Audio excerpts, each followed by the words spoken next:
Hello दोस्तों, स्वागत है आपका एडु ज्ञान यूट्यूब चैनल में। आज बात करेंगे central board of secondary education यानी कि सीबीएसई की तरफ से एक बहुत अच्छी वैकेंसी आई है, उसके बारे में हम लोग बात करने वाले हैं। कौन सी वैकेंसी है, क्यों आपको ये फॉर्म भरना ही चाहिए, कैसा कंपटीशन रहने वाला है, सारी जानकारी आपको इस वीडियो में मिलेगी। तो सीबीएसई के ऑफिशियल वेबसाइट पे हम लोग हैं। वीडियो में आगे बढ़ने से पहले आप लोगों से एक रिक्वेस्ट की, चैनल को सब्सक्राइब कर लीजिए, बेल आइकन भी दबा दीजिए, जिससे कि इसी तरीके की जो लेटेस्ट अपडेट होती है वैकेंसी से रिलेटेड, जॉब से रिलेटेड, वो आपको मिलती रहे।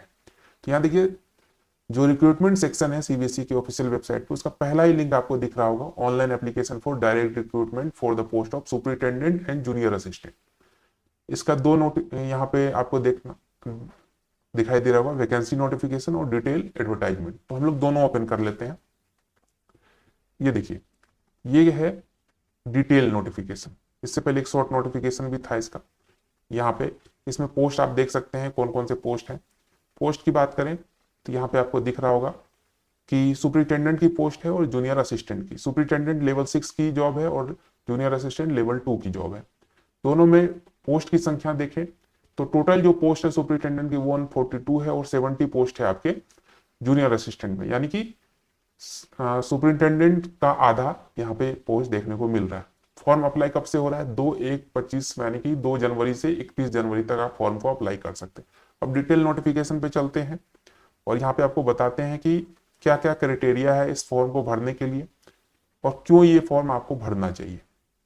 थोड़ा सा नीचे चलते हैं। एज ग्रुप की बात करें तो आपका 18 साल मिनिमम एज होना चाहिए, ठीक है। और यहाँ पे जो मैक्सिमम एज लिमिट है, एक मिनट, थोड़ा सा हम लोग ऊपर चलते हैं, ये बहुत ही नीचे स्क्रॉल हो गया था। देखिए, अब यहाँ पे बात करते हैं हम लोग इसके एज लिमिट की। अपर एज लिमिट जो है, मिनिमम एज 18 और जो एज लिमिट है वो SC/ST को 5 साल का छूट मिलेगा, OBC NCL को 3 साल का। इस तरीके से यहाँ पे चीजें हैं, ठीक है। और जो डेट होगा वो वैलिड होगा मैट्रिक में जो आपका सर्टिफिकेट में डेट ऑफ बर्थ है उसके अकॉर्डिंग, ठीक है। अब क्वालिफिकेशन क्या चाहिए उस पर बात कर लेते हैं। सुपरिटेंडेंट की पोस्ट के लिए आपका बैचलर डिग्री होना चाहिए और आपको कंप्यूटर का नॉलेज होना चाहिए, यानी MS ऑफिस, वर्ड, इन सब पे आपको इंटरनेट के बारे में जानकारी होनी चाहिए। आप MS ऑफिस पे काम कर सकते हैं, इन सब के बारे में आपको नॉलेज होनी चाहिए। और इसका रिक्रूटमेंट का जो प्रोसेस है सिलेक्शन का, वो आपको बताते हैं। टायर 1 में आपको MCQ बेस्ड प्री एग्जामिनेशन होगा। उसके बाद OMR सीट पे आपका जो है डिस्क्रिप्टिव, एक तो ऑब्जेक्टिव टाइप हो जाएगा, फिर डिस्क्रिप्टिव पेपर भी होगा जो मेंस एग्जामिनेशन आप बोलते हैं। इसके बाद साथ साथ आपको क्वालिफाइंग नेचर का एक टाइपिंग टेस्ट भी लिया जाएगा, जिसमें कि इंग्लिश में 35 वर्ड पर मिनट और हिंदी में 30 वर्ड पर मिनट आपको यहाँ पे टाइपिंग स्पीड दिखानी होगी, ठीक है। जूनियर असिस्टेंट की बात करें तो इसमें 12 डिग्री मांगा गया है और टाइपिंग स्पीड सेम है।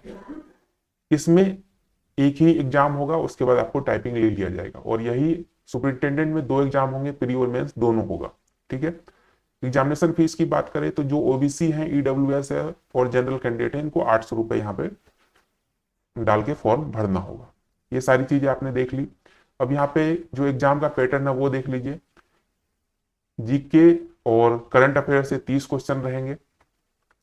जनरल मेंटल एबिलिटी यानी कि रीजनिंग से आपको 30 क्वेश्चन, मैथमेटिक्स से 30 क्वेश्चन और जनरल हिंदी से और जनरल इंग्लिश से 15-15 क्वेश्चन, यानी 30 क्वेश्चन यहाँ से भी। कंप्यूटर से 30 क्वेश्चन। टोटल देखा जाए तो 150 क्वेश्चन यहाँ पे आपको देखने को मिलेगा। इसके बाद जो मेंस एग्जामिनेशन होगा उसमें करंट अफेयर से आपको यहाँ पे देख सकते हैं 10 क्वेश्चन रहेगा ऑब्जेक्टिव और डिस्क्रिप्टिव में 4 क्वेश्चन, जिसके 20 नंबर, यानी टोटल 50 नंबर का यहाँ पे होगा। 30 नंबर आपके ऑब्जेक्टिव और 20 नंबर आपके डिस्क्रिप्टिव पेपर के, ठीक है। इस तरीके से चीजें यहाँ पे देखने को मिलेगी और ये टोटल ये भी 150 नंबर का आपका पेपर होने वाला है, ठीक है। इस तरीके से आप इसमें कर सकते हैं। लेकिन जो मेन चीज है कि इसमें कंपटीशन कम क्यों है, देखिए, सबसे पहली चीज है कि यहाँ पे 800 रुपए का फीस।